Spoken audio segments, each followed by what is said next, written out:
విరాట్గా details వస్తే ఆసిఫాబాద్ జిల్లా ribbon మండలం కాగజ్ నగర్ ఎక్స్ రోడ్ వద్ద కేంద్ర రవాణా శాఖ మంత్రి నితిన్ గడ్కరీ 363 జాతీయ రహదారి ప్రారంభోత్సవ కార్యక్రమానికి హాజరు కానున్నారు.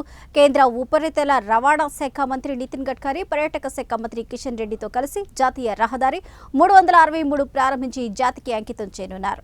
రిబ్బెన మండలం కాగజ్ నగర్ ఎక్స్ రోడ్ వద్ద జరిగే ప్రారంభోత్సవ వేడుకలను ఆదిలాబాద్ ఎంపీ గెడం నాగేష్, సిర్పూర్ ఎమ్మెల్యే పాలవాయి హరీష్ బాబు స్థానిక అధికారులతో కలిసి ఏర్పాట్లను పర్యవేక్షించారు. 3500 కోట్లతో నిర్మించిన ఈ రోడ్డు గత ఏడాది క్రితమే పనులు పూర్తయి వాహనాల రాకపోకలు కొనసాగిస్తూ ఉన్నాయి.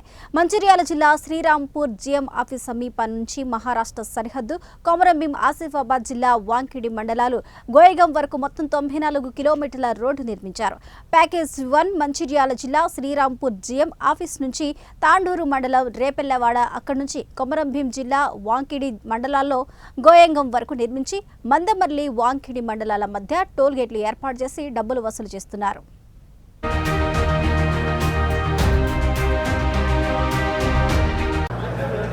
కేంద్ర మంత్రివర్యులు రవాణా శాఖ మంత్రివర్యులు శ్రీ నితిన్ గడ్కరీ గారు జాతీయ రహదారి నెంబర్ 363 మంచిర్యాల టు వాంకిడి 3500 కోట్ల వ్యయంతో నిర్మించిన ఈ ప్రాజెక్టుకు ప్రారంభోత్సవం చేయనున్నారు.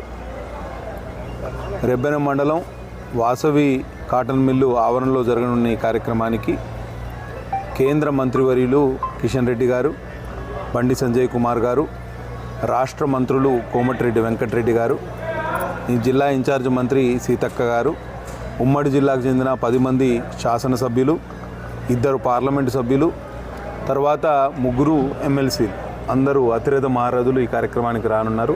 కాబట్టి 2 జిల్లాలు కొమరంభీం ఆసిఫాబాద్ జిల్లా మరియు మంచిర్యాల జిల్లాకు చెందిన భారతీయ జనతా పార్టీ నాయకులు, కార్యకర్తలు మరియు ప్రజలు ఈ కార్యక్రమానికి విచ్చేసి విజయవంతం చేయవలసిందిగా విజ్ఞప్తి. ఎందుకంటే ఉత్తర తెలంగాణ అందున వెనుకబడ్డ 2 జిల్లాలు కొమరంభీం ఆసిఫాబాద్ జిల్లా మరియు మంచిర్యాల జిల్లా, వాటికి ఇవాళ జీవనాడిగా ఈ రహదారి పనిచేస్తుంది. అట్లనే కొన్ని పెండింగ్ సమస్యలు కూడా ఉన్నాయి. మన ప్రాంతానికి చిరకాల వాంఛ అయిన బెల్లంపల్లి గడ్చిరోలి 65 కిలోమీటర్ల అంతర్రాష్ట్ర జాతీయ రహదారి కూడా నిర్మాణం కావాల్సిన అవసరం ఎంతైనా ఉంది. ఆ విషయంలో కూడా గడ్కరీ జీకి మేము వినతి పత్రం ఇస్తాం. అట్లనే Gudihatnoor to Asifabad X road 100 కిలోమీటర్లు, అక్కడి నుంచి ఆసిఫాబాద్ నుంచి కాగజ్నగర్ మీదుగా సిర్పూర్ మీదుగా గూడెం బ్రిడ్జ్ వరకు ఈ జాతీయ రహదారి నిర్మాణం అయితే మొత్తం ఆదిలాబాద్ పార్లమెంటులోని 7 నియోజకవర్గాలు కూడా జాతీయ రహదారి వల్ల అనుసంధానం అవుతుంది. ఎందుకంటే జాతీయ రహదారి 44 ఏదైతే నాగ్పూర్కు పోతుందో, హైదరాబాద్ టు నాగ్పూర్ జాతీయ రహదారి ఉందో దానికి ఈ